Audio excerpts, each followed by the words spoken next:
Welcome to the Theology of the Buddy, a podcast for Catholics who love the beauty of the Church's sacred tradition. This is episode 69. My name is Chris, and I'm joined by my jocular co-hosts, Mike and Brooke. If you are somebody who's looking to grow in new ways in their faith, connect with other faithful Catholics who are committed to helping you grow closer to our blessed Lord, or simply looking for other Catholic voices who are willing to speak the truth without compromise, but still have a little fun along the way, you've come to the right place. We're not experts, but have learned a lot collectively over the 15 plus years we have been friends in the faith, and we want to share those nuggets of truth with you. So if you aren't yet subscribed, make sure you hit that subscribe button wherever you are listening to ensure you get the best Catholic candid conversations delivered to you every week. While you're at it, don't forget to follow us on social media so you can keep up to date with all of the great content we are sending out. All of our past episodes and show notes can be found at theologyofthebuddy.com. Today on our podcast, we're returning to our liturgical breakdown series. However, we're doing something a little different this time. We're taking a little bit of a side journey, a detour, to talk about the Rorate Caeli Mass held during the Advent season. And for those who are in our parish community, it's coming to Holy Angels Parish in St. Thomas, Ontario on December 5th at 6:30 a.m. This is one of our favorite masses of the year, and we thought we'd dive into the history, beauty, and symbolism of this Mass. But before we do, let's check in and see how Brooke's Christmas decorating is going. How's it going, Brooke? How's it going, Brooke? I have not been doing Christmas decorating, guys. It's not even Advent. I've just simply put up a couple of wreaths made of winter greenery, and I put them all over the place, and some sparkly spheres in vases with pine cones. But there are no Santas. There's no Christmas tree. There's no nativity scene. I haven't listened to any Christmas music. Not true. The only Christmas music I listened to was the Christmas music that Mike turned on. Oh, there goes the bus. Mike went under it. Mike, you have betrayed us. What song was it, Mike? Jingle Bells? No, it was "Oh Come All Ye Faithful." Michael. Was it? Yep. You're like, this song, legit Christmas song. It was God Rest You Merry Gentlemen. Oh, yeah. You're like, this is a legit Christmas song. Yeah, because I was listening to the August Burns Red Sledden album. Mm. Yeah. Which is an instrumental album. Yeah. Mm-hmm. So the question is it I don't truly... know. I heard on some random podcast that there were no rubrics about what music I could listen to in my house. So... Honestly, guys, we got almost a foot of snow today. Mm-hmm. So we turned on some like wintry music, and it was just the perfect weekend for us to put up some of the greenery before we put the box up in the attic. For the record, I'm absolutely certain it's because you were conjuring up this like winter spell. You rolled a D20 and like, this is what happens. Thanks a lot, Chris. Rick. It's going to be like 10 degrees on Thursday. Doesn't matter. Ontario just crit failed their save against Rick's Christmas spell. Winter spell. Yeah. It's a cold spell. Ooh, from Colorado. Colorado.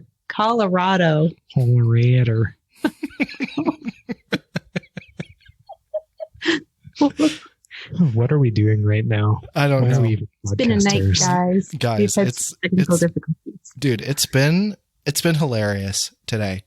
Like, nothing has gone right. Before the podcast started, we spent a half an hour trying to figure out sound. Didn't work. And like today, before Mass, Julie and I were planning, you know what, we're going to go to confession before Mass. You know, we were all rearing ready to go. And then like our dogs just just exploded in their kennel. And so had to clean up had to clean up all the dogs. And then like, I'm reaching out to get my gloves out of the closet. And there's like, you know, those like kids bubbles, those bottles of kids bubbles. It just falls out randomly out of the closet everywhere. Like, we're just like, we're not making it to confession. Like, we're just not making it. So yeah, we walked in like, I don't know, like after the asparagus, like it was. We've done that before. Yeah. Wow, that's rough. Yeah, it was. Next time you plan to go to confession, you better get your deliverance prayers out first. No kidding. No kidding. Wow. So it's been a day, y'all. It has been a day. I don't mean to be the melancholic on the podcast again. I know that's generally Brooke's job, so I apologize. Yeah, that's good because we all know you're a sanguine. So, go. Right. I'm not a sanguine, Chris says, twirling his hair. But do you think I'm cute? More like a penguin. Seen him walk in the winter. Have you seen me walk? Period. Yeah. Oh, good. So let's get back on track. So today we're talking about the Rorate Caeli Mass, and I know we're in the spirit of throwing Brooke under the Christmas bus. There's only two people on this podcast. Under the sleigh. Ho, ho, squish. But yeah, I know that there's only two people on this podcast who have been to Rorate Caeli Mass. That's true, right? Yep. Okay. Mm-hmm. So first of all, this is your chance, Brooke. Make it happen. This is your year. I am not waking my kids up at 5:30. Could you imagine? You're effeminate. Kind of. Could you imagine trying to get Evie out the door and fed in half an hour? It takes her like 45 minutes to eat a bowl of Kraft dinner. Yeah, she's really slow. But you know what?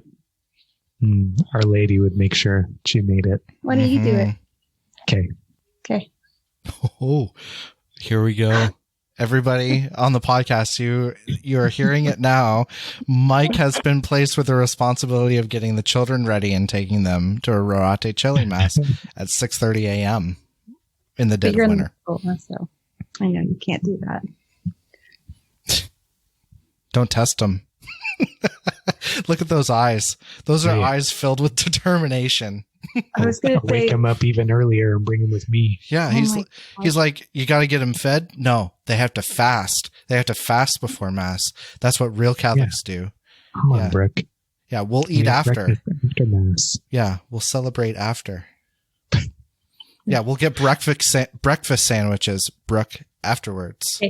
honestly, if they were just a bit older, I would consider it. Yeah, there are families that are like totally bringing their like small children to Mass. I'm so happy for them. Great. I'm so happy. This is theology of the buddy. This is the true theology of the buddy, where it's like, let's throw each other under the bus and just have a little fun. Brooke is not having fun. Okay, well, let's take her, the remains of Brooke out from under the sleigh. Yeah. And get back to Rorate Caeli. Yeah. What is Rorate Caeli, Chris? What is this Mass? So, according to the FSSP website, I'm going to just read a bunch of quotes and we'll just do a little bit of commentary because they word it better than I could. So, the Rorate Caeli Mass is a traditional Advent devotion wherein the Mass of the Blessed Virgin Mary for Advent is offered just before dawn. In many instances, families and individuals travel an hour or more, rising and arriving very early for this stunningly beautiful Mass, Brooke. The interplay of light and darkness speak to the meaning of Advent and the coming of the light of the world. So a couple really special features of this Mass is that it's lit only by candlelight. And because it is a votive mass in Mary's honor, white vestments are worn instead of the Advent violet. So, yeah, it is by far, I think, the most stunning, visually, the most stunning mass of the church's year. It is certainly not as powerful as Easter or the Easter Vigil, but it is certainly like, if you're gonna bring a Catholic that's maybe never been to the TLM before, and you want them to experience the beauty of the traditional Latin Mass, I think the Rorate Caeli Mass is a beautiful way to introduce someone. Like, what do you think, Mike? Yeah, definitely. It also has some of the best chants, I think. Mm-hmm. Like, the propers are just beautiful. Chris and I were practicing them today after Mass. We're recording on Sunday, and in 2 weeks, we're going to be chanting for the Rorate Caeli, so we're practicing. And man, we were just reminded how beautiful they are. Yeah.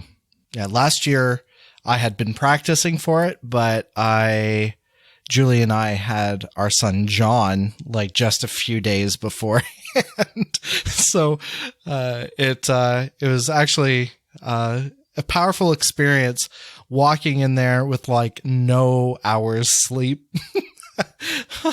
on that beautiful Saturday morning. And, you just come in and you see this beautiful church lit by candles. And it's fantastic. What's cool, especially with regards to the Mass itself. So the readings and the prayers of the Mass foretell specifically the prophecy of the Virgin who would bear a son called Emmanuel, and call on all to raise the gates of their hearts in their societies to let Christ the King enter, asking for the grace to receive eternal life by the merits of the incarnation and saving resurrection of our Lord. So, yeah, I love the Mass itself. I mean, just the beauty of it, but there's so much richness in this specific Mass and the readings.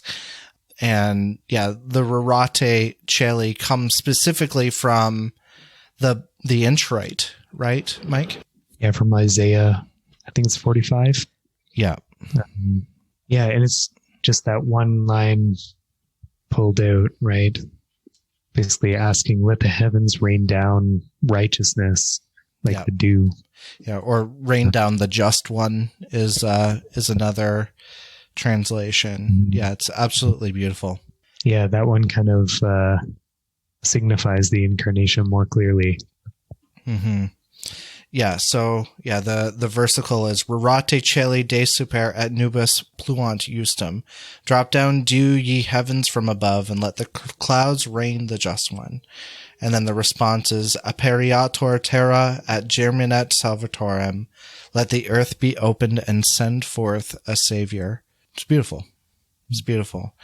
So obviously the church has called it a Rorate Mass, taking it that name from the opening words of the introit there. But this isn't the only time during Advent where this is mentioned, right? So the text is often used during different masses throughout Advent, as well as the Divine Office. It's used in that as well. You want to talk about the gospel? There's a lot of cool stuff going on with that. Yeah, let's talk about that. So the gospel for Rorate Caeli Mass is the Annunciation. And there's so many cool things about it. It's the reason why it used to be called the Golden Mass. This is a cool little tidbit I found out. In old liturgical books, a lot of them, the Gospel of the Annunciation used to have its first letters outlined in gold leaf, just in honor of the Annunciation. That's so cool. And so people picked up on that and called it the Golden Mass. And because it was such a special feast day for Our Lady, there used to be a lot of popular devotion for people to come and pray for their intentions, put their intentions before Our Lady at this particular Mass. So that, along with all the visuals and stuff, kind of contributes to its popularity right from kind of the Middle Ages on. The other thing that's kind of cool that I found out when researching for this podcast was in the East and in a lot of other rites, there's traditions of celebrating the Annunciation right before Christmas. Mm. And on the Sundays of Advent, you don't hear this gospel, but the church kind of supplies it. I think it occurs on the Ember Wednesday, but it kind of supplies a Mass where people come and hear this gospel with the Rorate Caeli. So kind of popularizes that, linking the incarnation with the nativity of our Lord. Right. Speaking of that connection with the Annunciation, so yeah, it's known as a Rorate Mass. It's known as the Golden Mass. It's also known as the Angelic Mass because of the fact that it opens with Missus est Angelus Gabriel. The angel Gabriel was sent. Yeah, I mean,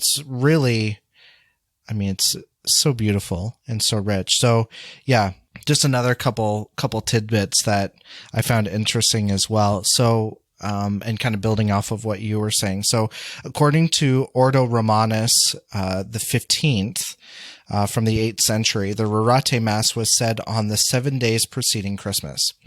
Another tradition is to celebrate this Mass on the 9 consecutive days prior to Christmas, called the Celebratio Novendialis Missarum. I'm terrible at Latin. Please forgive me, Nicholas Job. Yeah, so it's essentially a novena of golden masses, which is cool. That's neat. Yeah. It was especially popular in Italy. Did either of you guys find out the origin date? I was really curious as to when it started. No? That document Chris mentioned, I think, is the earliest reference to it. And that was the 8th century. 8th century, okay. Yeah. I was listening to Sensus Fidelium podcast. I don't know which priest was speaking. It was a homily. But he was saying a lot of different cultures claimed certain aspects to how the Mass was, I don't say how the Mass was done, but, certain things like the candles and whatnot. And a lot of different places were laying claim to those attributes. Yeah. Reading here. So yeah, in Germany, Austria, Poland, Bohemia, and Hungary, the Rorate Mass was celebrated daily through the whole period of Advent. Oh, wow. This was forbidden, of course, on the more solemn feasts if the saying of this Mass would cause a conventual Mass or a Mass of precept to be omitted. Yeah. So, I mean, it's certainly been in multiple cultures. And there's actually, I don't know if you were reading this as well, Mike, that there's also the custom in Austria, Switzerland, and Germany that families walked in the dark of the early morning, carrying lamps, candles, or later flashlights to church where Mass was celebrated and favorite Advent hymns were sung. This tradition is also alive in modern Poland. However, depending on local custom, it is celebrated either in the early morning or in the late evening of Advent weekdays. Cool. No, I didn't know that. Yeah, really cool. Also, yeah, another interesting point. As a rule, this is neat, the Blessed Sacrament was exposed at the same time during a Rorate Mass. I read that too. Yeah. Really interesting. Yeah, and it was still happening in places even into the 1960s. Yeah. Which is interesting. There is the custom as well, Dom Guéranger talks about this, that at the At the conclusion of the Rorate Mass, there was the custom of singing 3 times the antiphon Ecce Dominus Veniat. After the last gospel, the priests and ministers, if it is a solemn high mass, goes to the center of the altar. He then intones the antiphon 3 times, after which the antiphon is continued by those present. Each intonation is begun at higher pitch than the previous one. I don't know if you know of a specific time in the church's year when this happens, but it harkens to Good Friday. So this mirrors the threefold Ecce Lignum Crucis on Good Friday and the threefold Alleluia at the Easter Vigil. So it's neat how it connects that. Yeah, so the text of the antiphon reads, Ecce Dominus veniet, et omnes sancte eius cum eo, et erit in die ille lux magna, Alleluia. Behold, the Lord will come, and with him all his saints, and on that day there shall be a great light, Alleluia. I think that's beautiful, to sing that. Behold, the Lord will come. Behold, the Lord will come. Behold, the Lord will come. I think we need to bring that back. I don't know. I feel like we should talk to Father John and see if we can. But that might sound absolutely terrible, hearing him go up in intonation each time. But yeah. Here's a question. Did they do the Rorate Caeli Mass in the Novus Ordo? So I did read about that, but hasn't Father John done it? So he did it. However, it's different. So with it, they still wear the violet vestments, and the readings are taken from the day. They're not specifically taken from a votive mass for Our Lady, which is weird. I feel like they need to do it, but yeah, for all the areas that Novus Ordo rubrics are really loose, in this area they're too strict to allow you to do a votive mass of Our Lady. Yeah, during Advent. Yeah, you still have to wear the violet, even though it's no longer a penitential season. Mm-hmm. Figure that out. Yeah. I don't know if you can hear, but I'm staring at the camera waiting for an answer. Dang, I don't know if my stare came through on the audio. Mm-hmm. There's a need to not aim it at me, but aim it up to Paul VI and get him to answer it. So I hope this isn't random. In my research, I stumbled across a 1 Peter 5 article, and maybe you guys read it as well. Yeah, I did. Okay. So I'm going to read a little blurb from it, and we'll link this in the show notes. After an absence of more than 40 years, the Rorate Mass returned to the Diocese of Charlotte during Advent 2012. And part of me was kind of sad when I read that. So at one point it had been there, and then 40 years it had been gone. And it was the FSSP is the fraternity that brought it back. Yeah. Yeah, it's another little tradition that died with the Novus Ordo, essentially, right? Yeah. I think it's unfortunate. And I think we've already talked about this before, multiple times, probably ad nauseum. But I think the sad reality with the Novus Ordo is that it, in so many ways, in its attempts to reach out to those who are not within the fold of the one Holy Catholic and Apostolic Church, in essence, in its overemphasis, and I mean that intentionally, overemphasis of the events of our Lord's life, really did essentially take Our Lady and just kind of pushed her more to the side. And in a way, in my opinion, it was a real misunderstanding of these Marian feasts. It was as if they thought, you know what, it takes away from the focus of Christ. But I mean, look at the beauty of these Rorate Caeli masses. It points to Christ.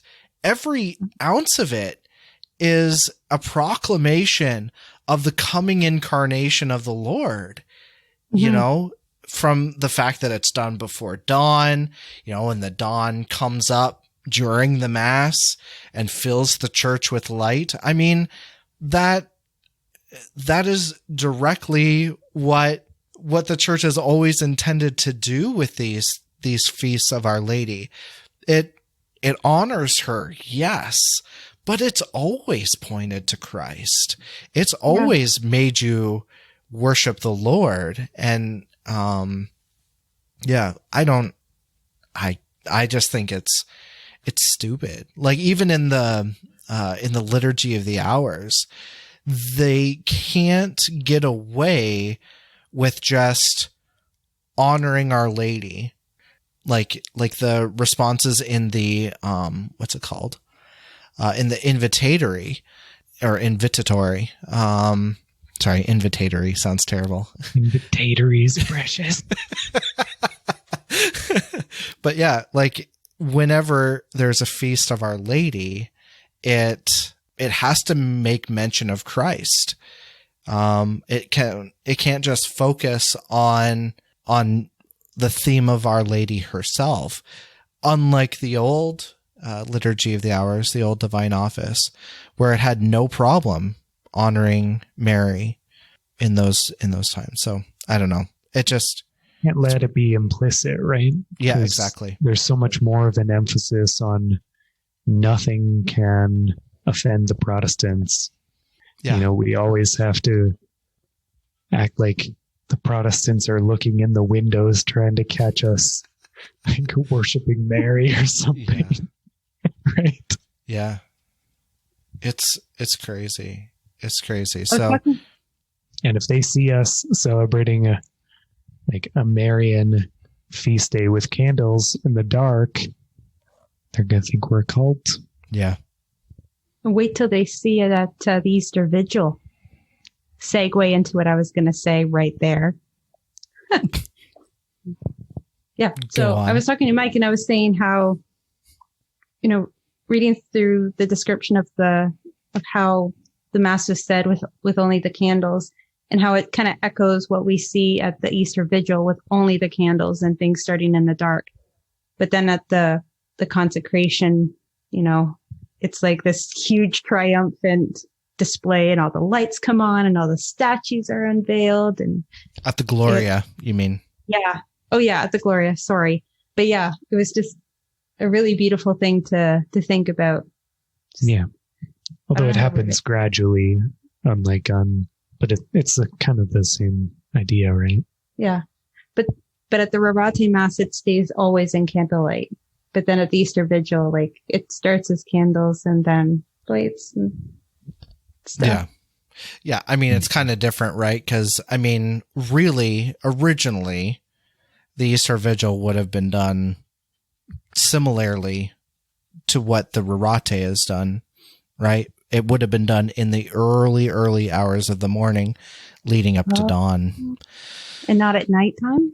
No, the nighttime thing, like when it is now, it's like, even if it starts at 8 or 9 o'clock, that's considered early compared to what it used to be in the Middle Ages. Okay. Yeah. I mean, they had pushed it though. Like, it had been pushed back to like noon or something on Holy Saturday because people were fasting. So, you know, and doing black fasts. So they wanted to, you know, make it a little bit easier on people. And so they pushed it back. But yeah, having it later at night. Yeah. And before dawn was the ideal. Right. And then you would have the mass at dawn. Like there would just be constantly like these, what is it? 3 different masses, mass at dawn, like the Easter Vigil, the mass at dawn, And then, yeah, I think there's another one. I don't know. Even more so, if they were to be done the same way, it would definitely echo. They would definitely echo each other even more. Yeah. Was that a 55 thing? The moving of the vigil? I think that was. Yeah, I'm not sure. I'll have to look in the missal. I didn't bring my missal with me tonight. You know what? I'm going to find this out. I'm going to be right back. Yeah. So the solemn Easter Vigil service, for which Pius the 12th gave permission in 1951 and made obligatory in 1956, is intended to show liturgically how life and grace flow to us from the death of our Lord. Yeah, before the changes instituted by Pius the 12th, the Easter Vigil service was held on Holy Saturday morning. The part of the service devoted to the blessing of fire and entry into a dark sanctuary had not anticipated nor been adapted to modern lighting.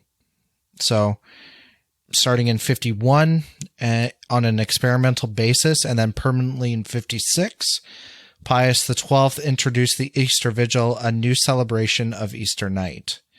So it was pushed even before Holy Saturday morning, or before noon? It was done, yeah, apparently. It says Holy Saturday morning. I read it was like noonish somewhere, but... That's wild. Right? I mean, we think the 4 p.m. vigil masses today are bad. Yeah. It seems like quite an abuse pushing it all the way to the previous morning. Yeah. Yeah. But again, it was, I think, in response to those effeminate dudes who couldn't handle fasting from Holy Thursday night because I mean, that's how they would do it. They would go hard. They would go Holy Thursday all the way to Vigil, right? With nothing, black fasts. So it was a marathon. So That's insane fast. Pardon? That's huge. I get a headache just thinking about that. I'm such a wuss. I have to just lay down. I'd have to just do nothing. Isn't that pathetic? I think we're all in that place, Brooke. Pardon me? I think we're all in that same place. I don't think any of us would do very well at that. We should be. We should get really good at fasting. Random side note, if you ever want to hear some crazy fasting stories that aren't Catholic, look up breatharianism. Nuts. It killed people. We'll just put it that way. Long story short, breatharianism, the whole belief of breatharianism is that you can receive your sustenance from the sun, not from physical food. And some kind of talk about like receiving your sustenance from your chi. It's nuts. Anyway, it killed people. Okay. It literally killed why. people. Yeah. Yeah. So it's the Rorate Caeli Mass is absolutely stunning. And if you have an opportunity to go this Advent, Brooke, you should definitely go. And yeah, that's just my opinion. And yeah, especially if you're within driving distance of St. Thomas. Come here, Mass with our Scola. Mm-hmm. Yeah, it's absolutely stunning. It's a fantastic opportunity, especially if you want to introduce someone to the traditional Latin Mass.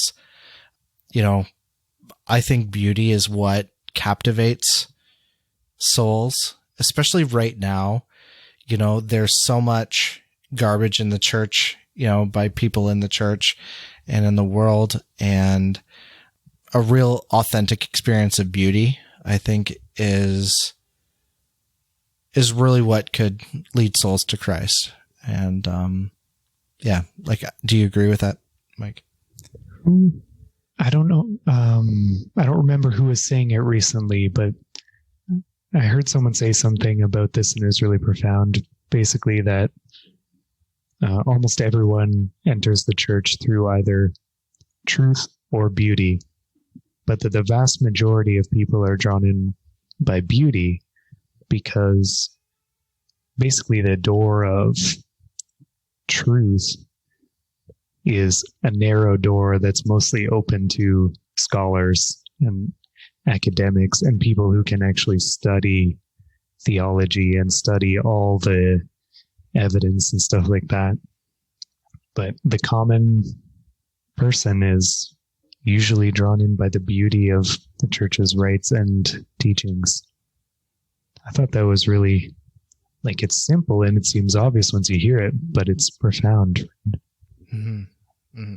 I think from my experience, like, it's been those moments of real encounters with the beauty of Christ and the church, you know, things like Eucharistic adoration and things like that, that keep me Catholic, that kept me Catholic when things got rough. Because, you know, you look at everything else, the failings of Christians and whatnot, and it can get discouraging.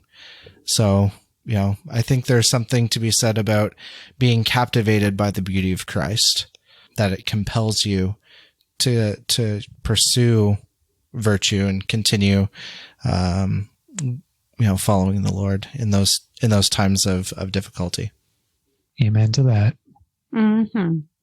All right. Well, thanks everybody for listening today. Thank you to my jocular co-hosts, Mike and Brooke.